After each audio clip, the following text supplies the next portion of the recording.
Olá, empreendedores de plantão! Meu nome é Cláudio Baruch e o tema de hoje é psicopedagogia. Você que está se formando agora e pensa em abrir o seu consultório, hoje eu trago uma profissional que tem mais de 20 anos de experiência e vai dar dicas valiosas. Como abrir o negócio, sublocação, aluguel, concorrência, público, falar um pouco do que é a psicopedagogia. Se você tem interesse nesse assunto, fique aqui comigo, já vai se inscrevendo no canal, deixando o seu like e conte-me mais!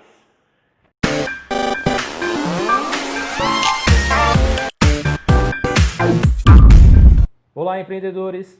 O tema de hoje é uma palavra complicada, mas de suma importância na educação brasileira. A palavra é psicopedagogia. Estranho, né? Mas hoje temos uma profissional aqui, a Viviane Setaro Baruch, que ela vai destrinchar um pouco sobre como montar um consultório.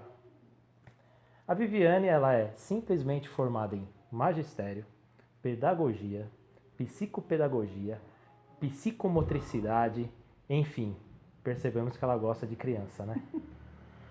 É isso? É isso. Obrigado, Viviane, por dispor de seu tempo. Como muita gente sabe, além dela ser psicopedagoga, ela também é minha esposa. E eu sei o quanto que ela estuda. Então, que é uma profissional de gabarito, tá aqui. Obrigada. A Viviane. Viviane, acho que uma das principais dúvidas aí dos pais, antes de falar um pouco de como montar um consultório, é a diferença entre o psicopedagogo e o psicólogo. De uma maneira mais simples assim. Como que você pode explicar essa diferença para os pais?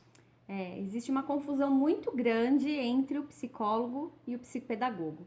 Apesar que, como a psicopedagogia ela é uma pós-graduação, o psicólogo também pode ser psicopedagogo. Mas, assim, basicamente, qual que é a diferença quando você precisar procurar um profissional? O psicólogo ele vai trabalhar o emocional e o comportamental dessa criança ou desse adulto, adolescente. E o psicopedagogo, ele vai trabalhar na área escolar, no âmbito escolar, nas dificuldades relacionadas com a escola. Bacana. O psicopedagogo, ele atua só com criança ou com adolescente também? Ele atua com todas as idades, da criança até o velhinho. Sério? O idoso, sim. E a gente pensa que é só com criança, né? Na psicopedagogia é um campo muito amplo, onde aprendemos desde o nascimento, aliás, desde antes do nascimento até a hora da nossa morte. Então, o cérebro, ele sempre está aprendendo. Então, a psicopedagogia sempre vai estar atuando na vida da pessoa. Então, toda aquela parte lá de coordenação motora que eu vejo você trabalhando aqui em casa, tem a ver, além da alfabetização com a criança, e também com o desenvolvimento do cérebro do idoso? Sim, porque tudo que aprendemos desde criança, ele se perpetua, essa aprendizagem, a gente não esquece a aprendizagem. Ela se perpetua durante a vida toda. Então, é importante, nos primeiros anos de vida da criança, né, do ser humano, essa questão de psicomotricidade, a motricidade, a linguagem, o cantar, o falar, deixar a criança se expressar, tanto na parte oral quanto na parte artística. Ela precisa brincar, a criança precisa brincar. Ficou a dica? Então, aquela historinha de contar histórias para sua criança antes de dormir é fundamental no processo de alfabetização. Peguei? Pegou. Ah, moleque! E como surgiu o interesse pela área da psicopedagogia? Bom, eu sempre gostei de relações humanas, assim, o relacionamento humano. E quando eu fiz o magistério, me encantei pela área da educação. Posteriormente, fiz a graduação em pedagogia. E na pedagogia eu fiquei sabendo que existia uma pós que complementava o meu trabalho, que era a psicopedagogia. Então, eu me lancei nessa jornada maravilhosa e não me arrependo, óbvio, né? Aconselho a todos os pedagogos fazerem a psicopedagogia, porque é um complemento muito bacana, ou a psicopedagogia, né? Quem é pedagogo e quem é psicólogo, a neuropsicologia. Tá. Só para explorar um pouco mais esse tema, antes da gente entrar no detalhe do consultório, para você que está interessado em abrir para você que está interessado em abrir um consultório, onde que o psicopedagogo atua? É só dentro do consultório? O psicopedagogo ele trabalha em duas vertentes: na institucional, que é na clínica, e na escolar. Só que o trabalho dele, o papel dele é totalmente diferente nos dois locais. Na instituição, ou seja, na clínica, ele faz uma avaliação. Mediante essa avaliação, ele faz a intervenção de acordo com a dificuldade dessa criança. Então, existe uma dificuldade já instalada e aí há uma intervenção em cima disso. Na escola é diferente. Na escola é uma forma de prevenção, ou seja, eu vou trabalhar atividades aonde eu estimule mais o cérebro dessa criança com aprendizagens variadas. E aí o que acontece? Essa criança, ela vai ter uma aprendizagem mais facilitada e pode, assim, não é que é 100%, que nada é 100% na vida, mas tem grandes chances de lá na frente essa criança não apresentar uma dificuldade de aprendizagem. Tá bom. Agora é o seguinte, me formei, sou psicopedagogo e eu vou abrir minha clínica. Eu sempre falo de plano de negócio, para a pessoa se estruturar, se planejar, pesquisar o mercado e assim, na boa, eu não conheço nada de clínica de psicopedagogia. Conta para nós brevemente o que é o profissional quando ele fala assim, abri meu consultório, e agora? Tá. Deixa eu só retomar uma coisinha que, assim, na verdade não é que a criança vai ficar sem dificuldade se o psicopedagogo trabalhar na prevenção. Se essa criança tiver uma predisposição, ela vai desenvolver essa dificuldade, tá? É que muitas vezes a criança vai para o consultório e ela não tem uma dificuldade, assim, neurologicamente falando, e sim é uma defasagem no currículo escolar, tá? Então é isso. Tá bom. Quando a gente abre o consultório, temos grandes expectativas, né? Sonhos, enfim. Eu vivenciei duas situações quando eu abri. Eu vivenciei abrindo o meu próprio consultório, ou seja, aluguei a minha própria sala e somente eu trabalhava dentro da sala. Essa experiência aconteceu 3 vezes e praticamente não deram certo as 3 primeiras vezes. Numa quarta oportunidade, eu fiz um acordo e fiz uma sublocação. A sublocação, ela acontece de 2 formas. Você pode sublocar por período, ou seja, um período da manhã ou da tarde ou um dia, e você paga por aquele momento que você está utilizando a sala e paga independente se você estiver ou não dentro da sala. E existe uma outra sublocação que aí chega a ser até uma camaradagem, entre aspas, vamos colocar aqui, porque você pode negociar com o proprietário da sala essa sublocação mediante as horas trabalhadas. Então eu trabalho, eu pago. Eu não uso o consultório, eu não preciso pagar. Legal, então vamos lá. Então, abri meu consultório, eu tenho que tomar a decisão ou partir para aluguel ou sublocação. Então estude muito bem. Você que está começando, aí ela pode reforçar para mim. Eu acho que a ideia do aluguel fica muito pesado. Fica. Porque assim, é um investimento muito alto para um retorno, você que está começando, talvez baixo. A sublocação eu entendo que é a melhor solução, porque você paga mediante a utilização. Então acho que dica 1 para o psicopedagogo. Acho que sublocação é o melhor caminho para quem está começando. Depois que você tiver uma carteira de clientes, uma carteira de alunos bacana, aí você pode partir para um aluguel de um estabelecimento. E agora a gente vai falar um pouco de público. Onde que está o seu público? Então, o público, ele vai muito do boca a boca, né? Você bater perna e ir nas escolas e marcar um horário com o coordenador, mostrar o seu portfólio de trabalho. Vai também de você ter conhecimento com os professores e esse professor te indicar para um coordenador dentro da escola. E também vai dos pais, onde você já iniciou o trabalho e esse pai indica para um amigo, para um parente. E assim, é muito boca a boca. Eu não acredito muito na propaganda que é de revista, porque como você está falando de um bem tão precioso que é o seu filho, dificilmente um pai ou uma mãe vai folhear uma revista e vai falar, vou pegar esse profissional para trabalhar. É a indicação. A indicação. Então, segunda dica do Baruch, eu sempre falo de qualidade do produto. No caso dela, é qualidade no atendimento.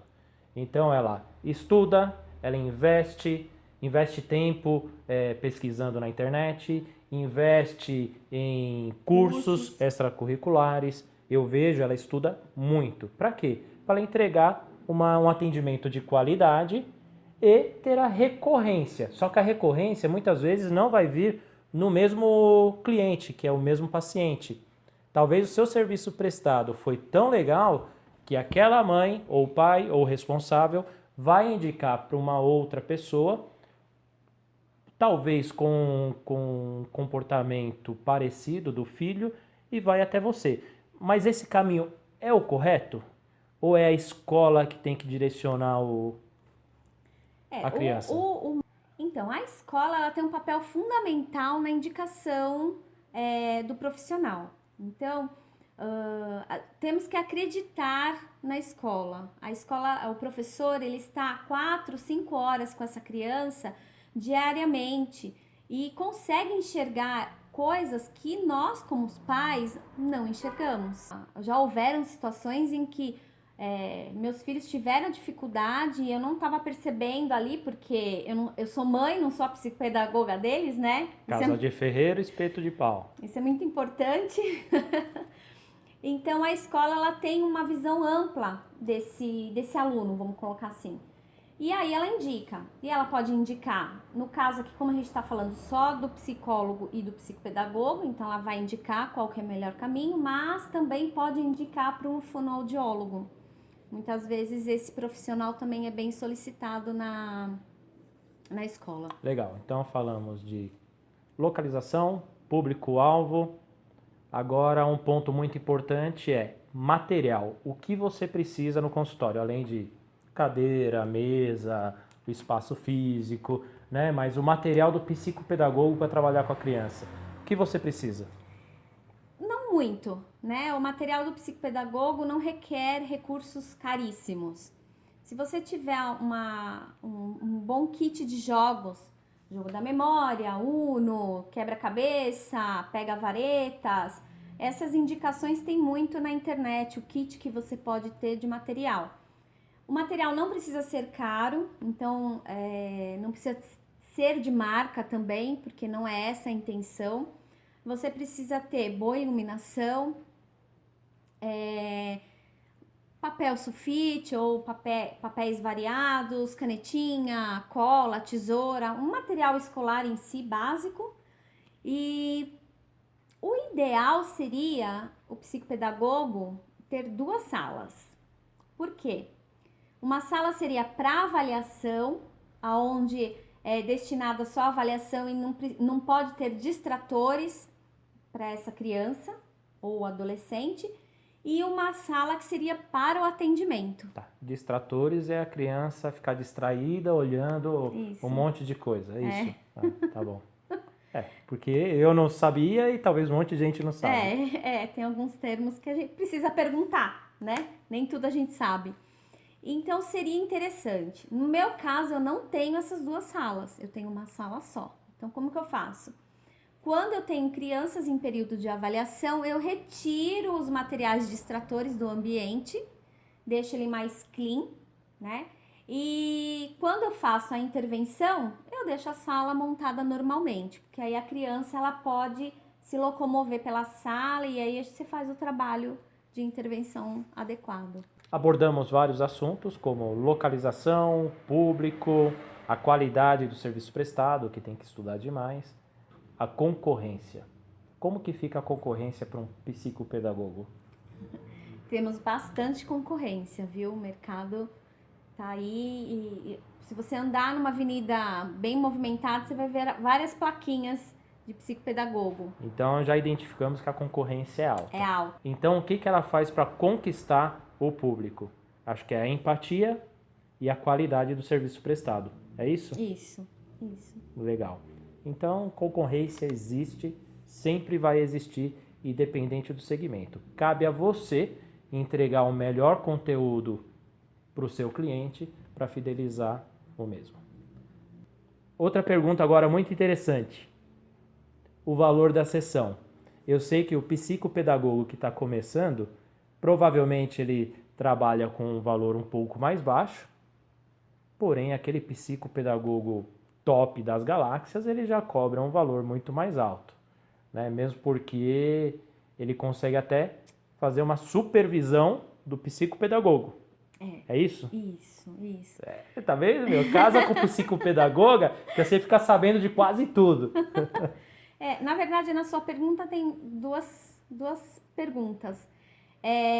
A supervisão, né? Que todo psicopedagogo necessita de uma supervisão, que é onde você vai tirar suas dúvidas, você vai trocar suas ideias.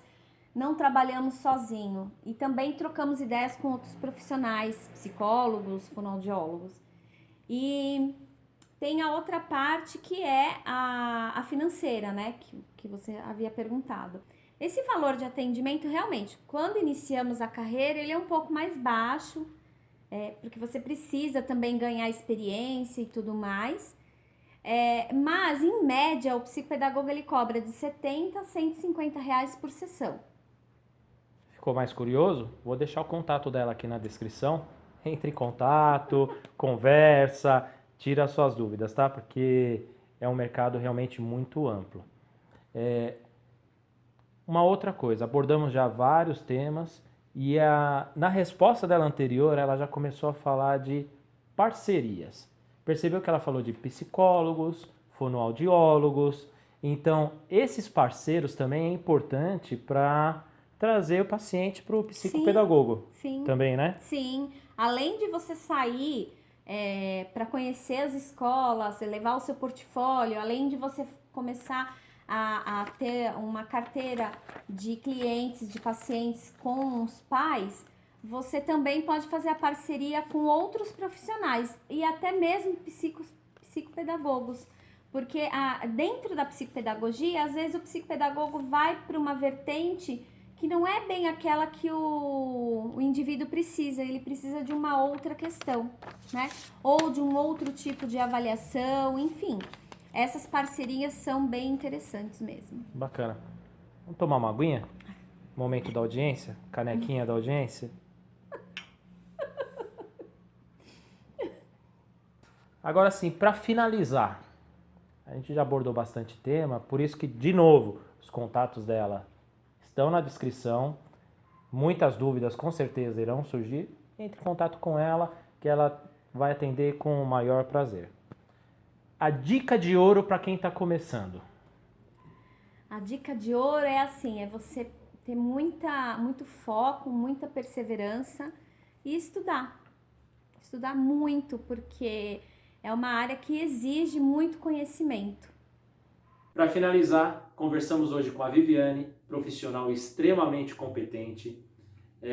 Além de clinicar, ela dá palestra, dá treinamento e ela tem um trabalho muito legal que nós não abordamos aqui, que é o curso extracurricular de jogos nas escolas. Em um outro momento, se ela me permitir, a gente pode... Se eu for convidada? Mas é claro. A gente vai dissertar sobre esse curso extracurricular que é muito legal mesmo. Então você que é diretor, você que é coordenador de escola, chama ela aqui. O contato está aqui embaixo. Troca uma ideia que ela vai montar um trabalho muito legal no seu colégio, na sua escola, enfim, na sua comunidade também. Ela trabalha em diversos segmentos. Se você gostou do bate-papo de hoje, se inscreva no canal, deixe seu like e Conte-me mais.